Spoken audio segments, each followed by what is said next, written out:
안녕하세요. 저는 강남 세브란스 병원에서 근무하는 흉부외과 문덕환입니다. 오늘 제가 말씀드릴 내용은 수술하고 생기는 렁 서저리 수술하고 생길 수 있는 합병증에 대한 내용입니다.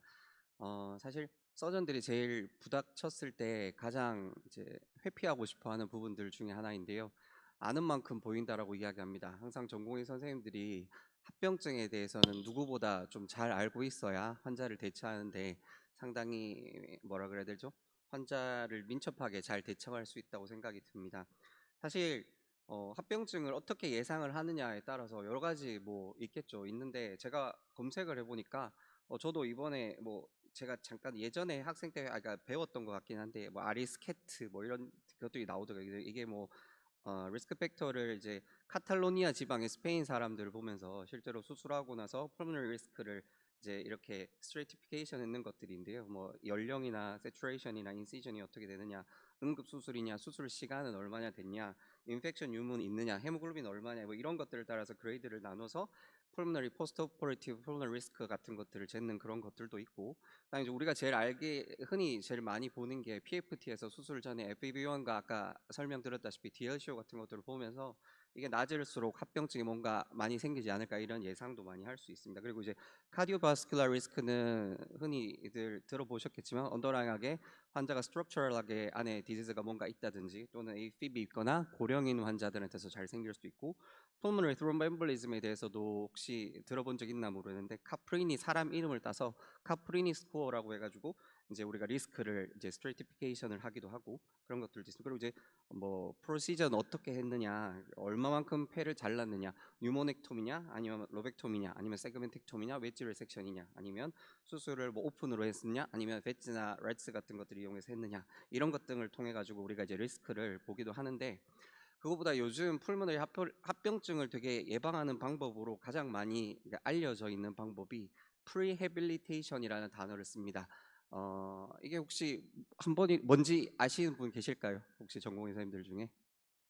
네, 뭐 다 아실 수도 있는데 이름이 그러면 이제 프리오퍼티브 수술 전에 리해빌리테이션 재활이 있는 게 이제 수술하기 전에 환자를 재활의학과에 보내가지고 또는 재활적인 측면에서 환자를 충분히 합병증이 생기지 않게끔 뭔가 환자에게 힘을 길러준다라는 개념인데요. 그래서 수술하기 전에 엑서사이즈 트레이닝을 시킨다든지 아니면 너무 못 먹는 환자들한테 영양적으로 뉴트리셔널 서포트를 한다든지 또는 이 수술하고 나면 여러 가지 힘든 점들이 있는데 이런 것들을 사이콜로직하게 서포트를 해야 되는 점들, 이런 것들과 그다음에 금연을 해야 되는 게 중요합니다. 당연한 건데 그러니까 여기에 대해서 얼마나 금연을 해야 되느냐, 수술하기 전에 이게 뭐 적어도 한 달 이상이라고 이야기를 하는데 여기에 대해서는 사실 뭐 그렇지 않다, 그렇지 않고도 수술하고 괜찮다라는 논문도 있지만 통상적으로 흉부외과 의사들이라면 환자한테 이야기할 때 한 달 가까이는 그래도 금연을 꼭 하셔야 된다라고 이야기를 하죠.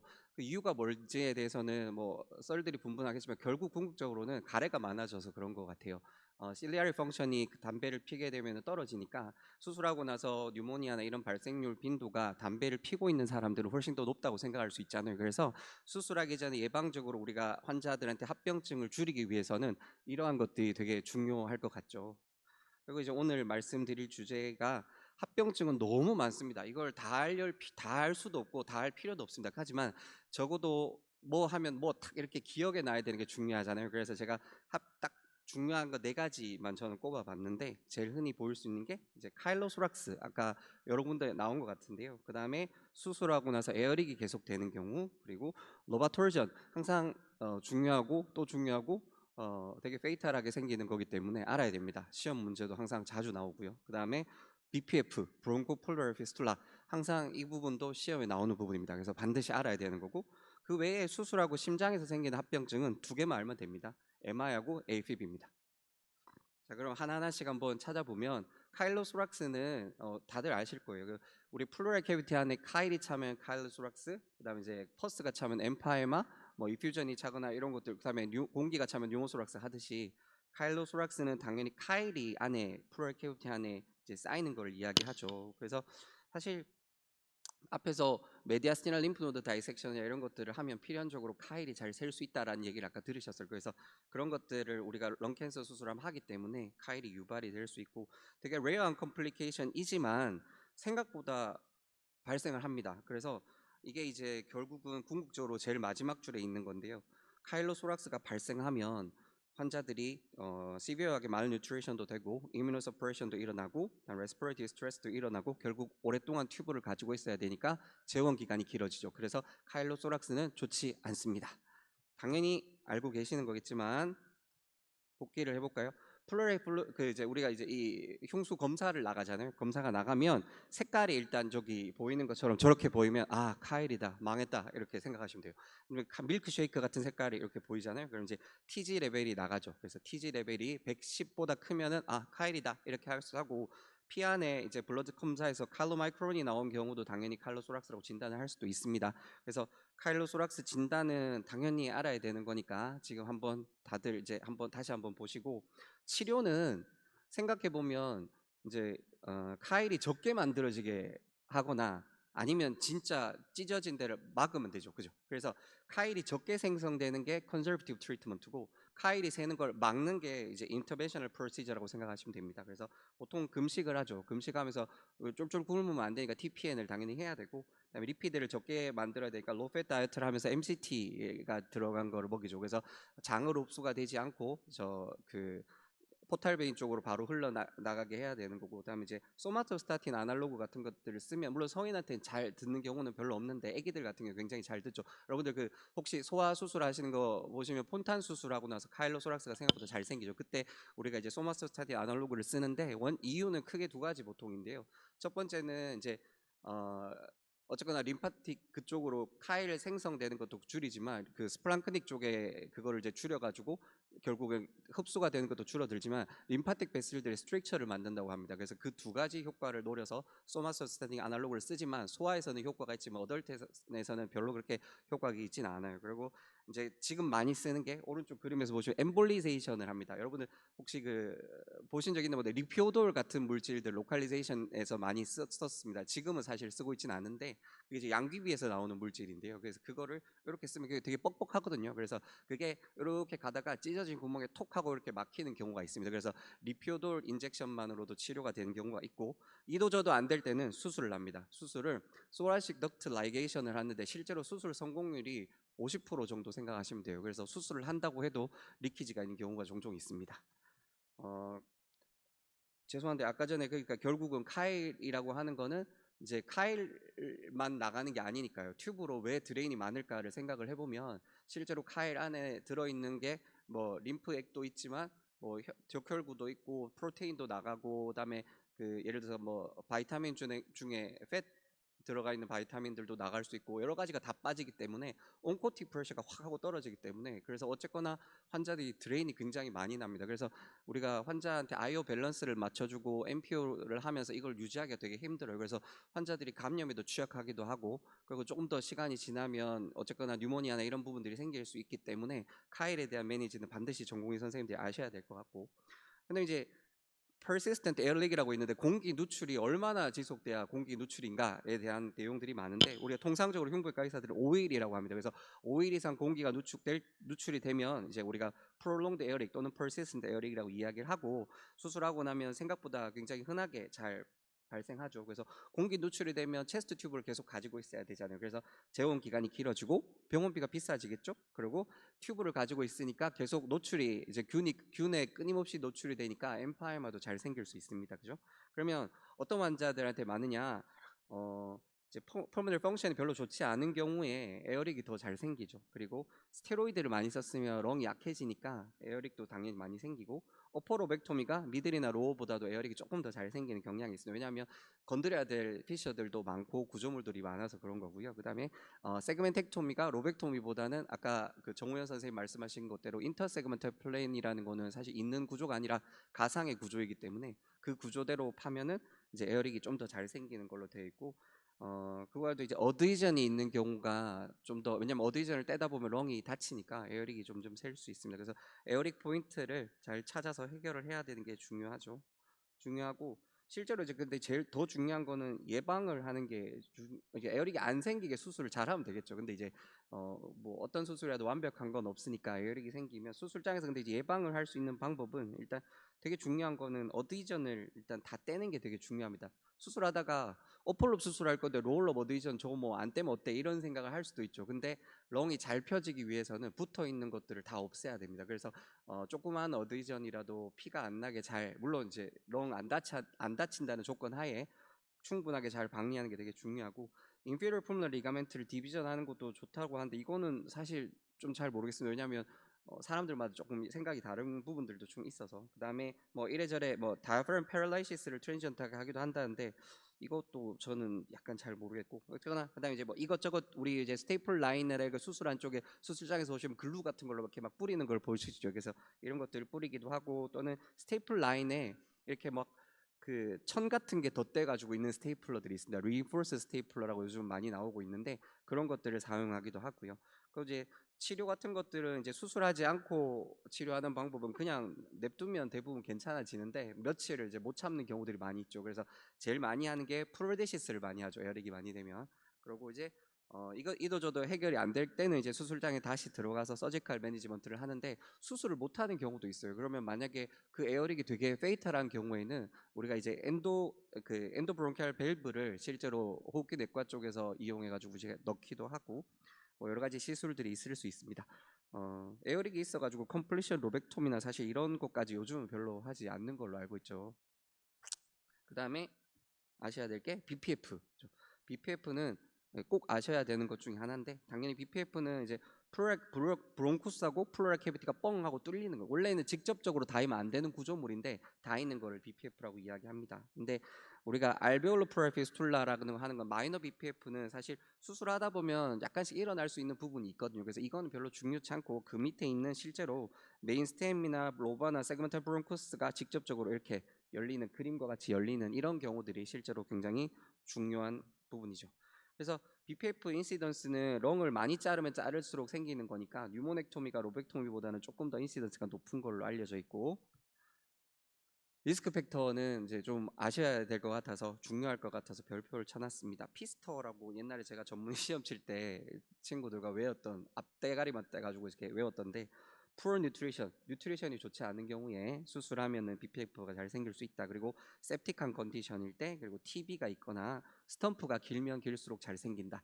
그러니까 로벡토미가 됐든 뉴모넥토미가 됐든 브론코스를 자를 때 스텀프의 길이가 길면 거기가 이스케미아가 잘 생기잖아요. 그래서 이스케미아 생겨서 스테이플 라인 근처가 열릴 수가 있어요. 그래서 스탬프는 짧아야 되는데 스탬프가 길수록 BPF가 잘 생깁니다.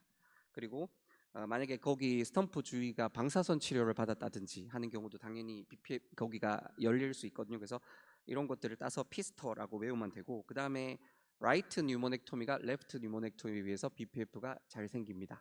네, 뭐 교과서적으로 나와 있는 설명이니까 여기에 대해서 설명하기로는 뭐 브론키얼 아테리가 라이트는 한 개인데 레프트는 두 개라서 블러드 서플라이가 다르다라고 이야기하는 사람도 있고, 레프트 쪽에는 에어르타가 있어가지고 브론코스가 잘려서 단면이 에어르타가 뭔가를 막아주는 베리어가 된다라고 이야기하는 사람들도 있고, 여러 가지 뭐 심장의 위치 때문이다라고 이야기하는 썰들도 많은데, 어쨌거나 네, 라이트가 더 잘 생긴다, 레프트보다. 그다음에 브론키얼 스탬프 커버리지를 꼭 해야, 지금 요즘은 사실 별로 하지 않는데 예전에는 제 전공의 때만 해도 수술하고 나면 브론코스 자르고 나서 거의 커버리지를 항상 했었는데, 스테이플러 기술력이 좋아져서 뭐 그런가 수술력이 발달한 것 같지는 않고요. 스테이플러 기술이 좋아져서 그런 것 같긴 한데, 어쨌거나 거기 스탬프 커버리지가 좀 뭔가 불충분해서 그렇다는 내용도 있고, 그다음에 이제 poor vascularity 이거 이제 그런데, 그 이제 고민이 드는 부분이 이런 거예요. 수술을 하실 때 이제 브론코스 로벡토미, 그러니까 뉴모넥토미나 로벡토미를 해야 될 때 아까 이제 그 주변에 이제 항상 림프노드들이 많이 있으면 림프노드를 박리를 이렇게 해가지고 이제 브론코스가 탁 보이게 하얗게 이렇게 팍 이렇게 생선뼈처럼 쫙 보인 다음에 탁 자르잖아요. 그러면 BPF가 잘 생긴다고 방금 그랬죠. 그러니까 여러분들 그 사비스톤 책에 보면 디누드를 많이 하면 BPF가 잘 생긴다고 되어 있어요. 그러면 거기 림프노드가 있는 걸 떼지 말고 그냥 수술하면 되나? 이런 고민들이 있을 거예요. 그죠? 그래서 아까 혹시 윤승환 선생님이 보여줬던 그 여러분들 평형 해가지고 이렇게 생겼던 그림 기억나세요? 그 밸런스를 맞춰가지고 온콜로직 아웃컴, 그러니까 이게 우리가 환자들 수술을 할 때 만약에 뭐 80대 환자들 수술 잘했냐 이렇게 뭐 잘 됐다 어떻게 했냐 뭐 로벡토미하고 노드 다이섹션 컴플리트하게 팍 해가 수술 잘했다는데 막 3일 뒤에 막 BPF 생겨가지고 이런 경우들이 왕왕 있을 수 있거든요. 그래서 어느 정도 선에서 타협을 해가지고 온콜로직하게 만족을 하면서 수술해야 될 것인가가 생각보다 되게 어려운 부분인 것 같아요. 나중에 여러분들이 서전이 돼서 직접 맞다 보시면 충분히 이해가 가실 겁니다. 어쨌거나 BPF의 리스크 팩터는 알고 계셔야 됩니다. 근데 이제 뭐 BPF를 치료하는 방법은 사실 뭐 이거는 센터마다 되게 다르죠. 여러분들 생각에는 꼭 구멍 나면 어떻게 할까? 구멍 그럼 뭐 막으면 되지라고 생각하실 거예요. 근데 여기가 막힌다고 막혀지는 곳이 잘 아닙니다. 수술을 해도 대부분 성공이 잘 안 되고요. 그래서 실제로 만약에 뭐 어큐트 이제 왜 여기 근데 이제 뉴모넥토미라는 말이 있냐? 왜냐하면 로벡토미하고 BPF는 일반적으로 크게 생기진 않고 뉴모넥토미가 크니 왜냐하면 잘못되는 경우들이 많으니까. 그래서 뉴모넥토미하고 만약에 BPF가 생겼을 때 급성기 때는 뭐 그 주변 스텀프 주변을 이제 데브리하고 거기에 실제로 이렇게 인터럽트하게 수처를 하거나 또는 수처를 하고 그 부분에 뭔가를 덮어주는 방법들이 많이 일어나는데 그중에 이제 오멘툼이나 또는 인터코스탈 머슬 페디클을 이용하거나 메디아스티널 팻 같은 것들 여기서 거기 이렇게 덮어주는 방법들을 씁니다. 근데 그게 성공률이 그렇게 높지는 않아요. 근데 사실 이건 빨리 수술할수록 좋고요. 대부분 좀 늦게 발견되는 경우가 많죠. 그래서 레이트하게 크로닉하게 BPF가 생겼을 때 여러분들 지금 보면 이런 이상한 거 있을 거예요. 이게 이제 요즘은 거의 없는데 제 전공의 때마다 이런 게 한 달에 한 번씩 이렇게 생겼었거든요. 그래서 이런 엘루이자 플랩이라고 하는데 이런 치료들을 해가지고 여기 그냥 뻥 하고 뚫어주는 거예요. 그래서 밖에서 이렇게 보시면 심장이 보여요. 이렇게 보면 그렇게 뚫어가지고 안에 들어있는 고름을 밖으로 빼주는 거예요. 왜냐하면 안에서 컨트롤할 수 없으니까 자연적으로 잘 밖으로 나오게끔 만들어주는 구조들을 해놨었죠. 그래서 굉장히 푸어한 방법이었고 요즘 사실 저는 해본 적이 없는데 이렇게 백큐으로 써서 이렇게 스펀지를 이용해가지고 빼서 살이 안에서 밖으로 자라 나오게끔 만들어주는 시술도 한다고 하는데 얼마나 효과적인지는 잘 모르겠습니다. 그다음에 이제 일어날 수 있는 게 로바톨전인데 로바톨전도 알아야 됩니다. 네. 로바톨전은 이제 말 그대로 렁이 돌아가는 건데요. 로벡토미하고 렁이 돌아갈 수 있는데 사실 어떤 렁이든 다 돌아갈 수 있는데 흔히 잘 일어나는 게 라이트 어퍼 로벡토미를 하고 나면 라이트 미들롭과 라이트 로얼롭이 남죠. 그 중에 우리가 이제 수술 기록지를 쓸 때 아마 컴플리트 피셔, 인컴플리트 피셔라는 항상 그걸 체크를 하게 돼 있는 경우가 있어요. 이게 뭐냐면 피셔가 막 애를 써가지고 분리하지 않아도 훌렁훌렁훌렁 다 움직이는 경우가 컴플리트 피셔고 거기 이제 렁과 렁 사이에 어드이전 말고 실제 피셔가 안쪽으로 들어갔을 때 발달이 좀 덜 돼 있을 때 우리가 인컴플리트 피셔라고 하는데 라이트 어퍼 로벡토미를 하고 만약에 인컴플리트 피셔하게 두 개가 메이저 피셔가 마이너 피셔는 없어졌고 어퍼 로벡토미를 하면서 미들롭과 로울롭 사이에 인컴플리트하게 있다면 사실 걔는 돌아갈 필요가 별로 없죠. 근데 컴플리트 피셔면 걔가 잡아주는 구조가 위에서 눌러주는 구조가 없기 때문에 수술하고 얘가 훌러덩훌러덩 이렇게 움직여요. 그래서 걔가 자칫 잘못하면 이게 돌아가는 경우들이 생길 수 있죠. 그래서 그걸 로바톨전이라고 이야기하고 제일 많은 게 지금 설명한 것처럼 라이트 어퍼 로벡토미 하고 나서 라이트 미들롭이 돌아가는 게 가장 많이 생기는 로바톨전입니다. 레프트 수술하고 톨전 된 건 저는 본 적이 없어서 모르겠습니다. 근데 이게 돌아가게 되면 굉장히 페이탈하기 때문에 모탈리티가 생각보다 높다고 알려져 있습니다. 그러면 진단은 어떻게 하느냐? 뭐 여러 가지가 있겠죠. 근데 CT가 제일 정확한 진단법입니다. CT를 찍어 보면 이게 어떻게 돼 있는지 대부분 알 수가 있고 브론코스코피도 보면 알 수가 있겠죠. 왜냐하면 롭이 돌아가니까 라이트 미들 브론코스가 확 하고 좁아진 게 보일 수 있으니까. 근데 사실 CT가 가장 간편하고 빨리 할 수 있는 구조라서 CT를 찍어 보고요. 중요한 키는 의심되면 수술 빨리 데리고 들어가서 해결을 하는 겁니다.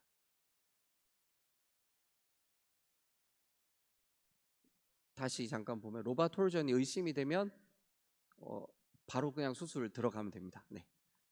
바로 수술장에 들어가는 겁니다. 네.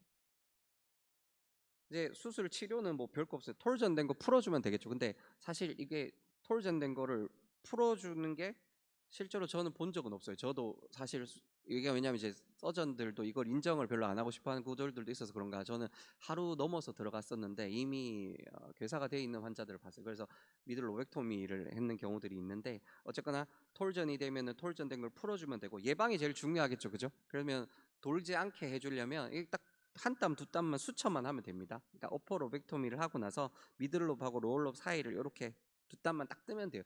이게 귀찮아가지고 그냥 안 하는데 좀 귀찮거든요. 수술 끝나고 나면. 근데 그래도 이거 한 땀 딱 뜨면 그래도 톨전 안 생기니까 알고 계시면 될 거예요. 요걸 이제 앵커링 수쳐라고 이야기하는데 이런 걸 하면 됩니다. 그다음에 수술을 하고 나서 APib인데 APib은 수술하고 이제 렁을 많이 자르면 많이 자를수록 APib이 잘 생기니까 뉴모넥토미가 제일 잘 생길 거예요. 그죠? 그래서 뉴모넥토미는 인시던스가 거의 뭐 뉴모넥토미 환자들 한 10명 수술하면 2명 정도 보통 생긴다고 알려져 있고요. 로벡토미는 그렇게 흔하진 않은 것 같아요. 요즘은 10%도 안 되는 것 같은데 이유는 되게 많아요. 썰들은 되게 많은데 생각을 해보면 풀모너리 아테리 쪽으로 항상 가야 되는 중에 하나가 없어지니까 실제로 심장에서 풀모너리 아테리로 가야 되는 블러드가 다르니까 프레셔가 걸리기 때문에 그렇다는 얘기도 있고, 또는 이제 풀모너리 베인을 자르게 되면 그 베인 스텀프가 LA의 지오메트리를 뭔가 건드려 가지고 컨덕션에, 그러니까 SA 노드에서 AV 노드로 가는 컨덕션 영향을 미쳐서 APB 잘 생긴다고 이해하는 사람들도 있는데, 뭐가 맞는지는 모르겠지만 어쨌거나 뉴모넥토미를 하고 나면 로벡토미보다 APB 잘 생긴다. 그리고 고령의 환자들이 좀 더 젊은 사람들보다 이 지오메트리의 변화에 약하기 때문에 APB 더 잘 생긴다라고 알려져 있고, APB 생기면 제일 중요한 거는 합병증 중에 스롬보스가 생기지 않아야 되잖아요. 그죠? 피떡이 안 생겨야 되니까 레이트 컨트롤이 우선이겠죠. 그러니까 사이너스 컨버전보다는 레이트 컨트롤이 우선이다. 그래서 레이트 컨트롤 하고, 레이트 컨트롤 되면 리듬 컨트롤 해주고, 그다음에 안티코아귤레이션을 주죠. 그렇게 팔로우 하다가 돌아오면 안 줘도 되지만 안 돌아오면 안티코아귤레이션은 계속 주고, 보통 이렇게 하죠. 그래서 예방적으로 치료를 많이 하는데 뭐 베타 블로커가 됐든 코다론, 아미오다론이 됐든 뭔가 이런 것들을 할 수 있을 겁니다. 그죠? 그리고 이제 수술하고 나서 MI 생기는 거는 생략하겠습니다. 어차피 다들 뭐 알고 계시는 거니까. 그리고 이제 여기 이제 그래도 뭔가 논문이 있어야 될 거 아닌가 찾아봤는데, 2025년도에 이제 Surgical Complication, Respiratory Complication에서 Low Risk, Medium Risk, High Risk 이렇게 분석한 표들이 있더라고요. 그래서 이 표들에서 보는 바 같이 뭘 보면 알게 되느냐? 네. 렁은 적게 자르면 적게 자를수록 합병증이 적다라는 걸 알게 됐습니다. 네. 혹시 뭐 이상으로 발표는 끝났는데 궁금한 거 있으신가요? 다시 한번 말씀을 드리면, 방금 아까 제가 4가지 얘기를 했잖아요. 그 4가지는 다 아셔야 될 것 같아요. 그죠? 첫 번째 카일로소락스, 그죠? 제가 방금 얘기했죠. 카일로소락스 알아야 된다. 그다음에 두 번째가 BPF 알아야 된다. 그다음에 노바톨전 알아야 된다. 그다음에 하나가 더 뭐였죠? 뭐라고? 뭐라고요? 맞아요. 에릭 관련돼서 알아야 된다라고 했습니다. 그다음에 렁은 많이 자르면 많이 자를수록 합병증이 잘 생기더라. 에 대해서 알고 계시니까 뉴모넥토미가 제일 안 좋다라고 아시면 될 것 같아요. 그렇죠? 혹시 뭐 설명이 부족했거나 해서 질문 있으신 분 있으십니까?